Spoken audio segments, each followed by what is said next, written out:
Bienvenidos. En esta ocasión veremos lo que es la anatomía funcional de la célula bacteriana. En las células procariota hay una gran variedad de tamaños y morfologías entre las bacterias. Su tamaño oscila entre 0.2 y 2 micras de diámetro. Para el caso de los cocos tenemos diferentes formas. Tenemos el coco solo. Cuando están dos unidos tenemos un diplococo. Tenemos arcinas, tetradas, estafilococos y estreptococos. Otro tipo de formas bacterianas son los bacilos. En los bacilos podemos encontrar diplobacilos, estreptobacilos, aquellos son cadenas. Sin embargo, hay una forma bacteriana que no es ni un bacilo ni es un coco, sino que es un cocobacilo. También tenemos formas como el vibrio, el espirilo y la espiroqueta. En esta imagen 3D podemos observar una célula bacteriana cortada y podemos observar sus diferentes estructuras. La capa más externa la reconocemos como su cápsula. Esta parte amarilla viene siendo lo que es la pared celular. La parte verde la podemos identificar como membrana plasmática. Toda esta parte azul que está al interior es el citoplasma. Esta bolita que está aquí la podemos considerar como una inclusión. Esto, donde está todo el DNA, conocido como nucleoide. Estas pequeñas estructuras en el exterior que le permiten dar movimiento se llaman fimbrias. Estos pequeños puntos nos representarían los ribosomas. Y en la parte exterior, el más largo, se le conoce como flagelo. A continuación vamos a ver para qué sirve cada una de estas estructuras. La primera estructura es el glucocálix. Este es un polímero gelatinoso compuesto por polisacáridos y o polipéptidos. Su complejidad química va a variar con base en la especie bacteriana. Este se va a sintetizar en el interior de la célula y se va a excretar hacia la superficie. Le va a permitir adhesión a las bacterias. Es como una fuente de nutrientes cuando sus reservas de energía son escasas y también les sirve como protección ante la deshidratación. Algo interesante es que si se une firmemente a la pared celular se llama cápsula, si no es una capa mucilaginosa. Aquí observamos las figuras de las bacterias y esta estructura que está alrededor representa el glucocálix. Micrografías donde observamos cómo está distribuido el glucocálix.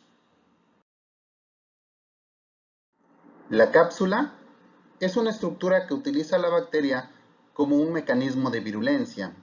Además, protegen a la bacteria de la fagocitosis por las células huésped. Los flagelos son largos apéndices filamentosos que impulsan a la bacteria. De los flagelos podemos encontrar 4 disposiciones en células bacterianas. El primero es el monótrico, el cual indica que está un solo flagelo en un extremo de la bacteria. Tenemos el anfítrico, que es un solo flagelo en cada extremo de la bacteria. Tenemos el ofótrico, que son 2 o más flagelos en uno o ambos extremos de la célula. Y tenemos el perítrico, flagelos distribuidos en toda la superficie de la célula. Las fimbrias son apéndices en forma de vellosidades unidos a las células bacterianas parecidos a los flagelos, pero estos son más cortos y delgados. Se presentan en los extremos de la célula o distribuidos en toda la superficie. La mayoría de las gram negativas poseen fimbrias. Las fimbrias comunes permiten a la célula adherirse a las superficies, incluyendo las de otras células. Y las fimbrias pueden ser felos sexuales que van a facilitar la unión de células bacterianas previa transferencia de DNA de una célula a otra. La pared celular es una estructura compleja semirrígida, responsable de la morfología característica de la célula, recubre la membrana citoplasmática y clínicamente es el lugar de acción de algunos antibióticos. Regularmente la pared celular está formada por peptidoglicano, que es N-acetilglucosamina y ácido N-acetilmurámico. La membrana citoplasmática es una estructura delgada que se extiende dentro de la pared celular encerrando el citoplasma de la célula. Está formada principalmente por fosfolípidos y proteínas dispuestas en bicapas. Las moléculas de los fosfolípidos están dispuestos en dos filas paralelas formando una bicapa fosfolipídica. Cada fosfolípido consta de una cabeza polar formada por un grupo fosfato y glicerol, que es hidrófila, y una cola apolar compuesta por ácidos grasos. Los extremos polares se sitúan en la superficie de la bicapa fosfolipídica y los extremos apolares en el interior de la bicapa. Asimismo, la membrana citoplasmática es una barrera selectiva a través de la cual entran o salen sustancias de la célula. Esta membrana contiene proteínas. Tenemos proteínas superficiales que yacen en la superficie externa o interna de la membrana. Estas van a actuar como enzimas o mediadores en los cambios morfológicos de la membrana durante el movimiento. Y además tenemos proteínas integrales que contienen canales que permiten la salida y entrada de sustancias en la célula. Los mesosomas son plegamientos irregulares de la membrana citoplasmática. Se asocian a la zona nuclear o al lugar de división de la célula. Su función exacta es desconocida, pero se asocia a un papel de metabolismo y reproducción. Cuando se divide una célula, se forma una pared llamada septo transverso y el material genético se divide entre las dos células. Se cree que los mesosomas inician la formación del septo transverso, además que ayudan a separar el DNA de la membrana en las células hijas.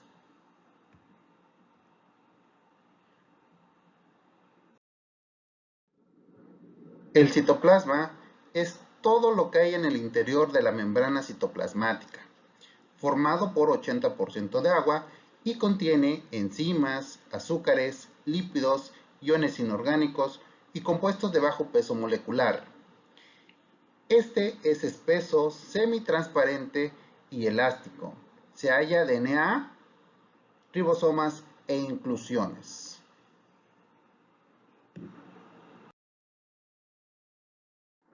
La región nuclear o nucleoide contiene una única molécula circular o alargada de DNA bicatenario. No están rodeados por una cubierta nuclear y su forma es esférica o alargada.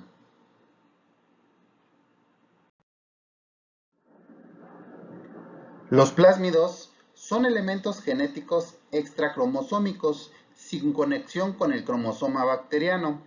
Su replicación es autónoma y contiene de 5 a 100 genes y se transfieren entre bacterias. Se pueden perder o adquirir sin riesgos vitales para la bacteria. Sin embargo, estos plásmidos pueden proporcionarle a la bacteria resistencia a antibióticos, tolerancia a metales pesados, síntesis de algunas enzimas, etc. El ribosoma se encarga de la síntesis de proteína. Este está formado por dos subunidades.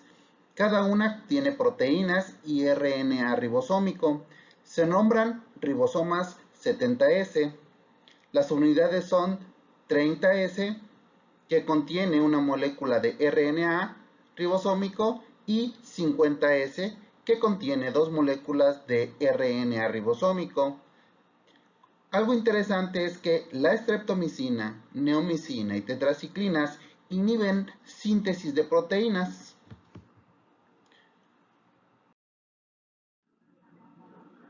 Las inclusiones son depósitos de reserva y estos pueden ser de corpúsculos metacromáticos, gránulos de polisacáridos, inclusiones lipídicas, gránulos de azufre, carboxisomas o vacuolas de gas.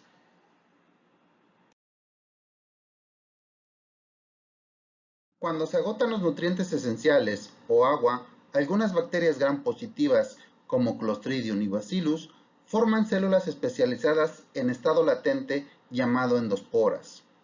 Una endospora es un cuerpo deshidratado con una gruesa pared o capa adicional. Se forma en el interior de la membrana celular y se libera al medio ambiente.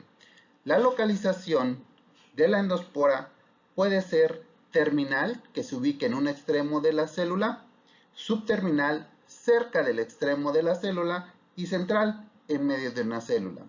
Algo interesante es que una endospora contiene DNA, RNA, ribosomas, enzimas y pequeñas moléculas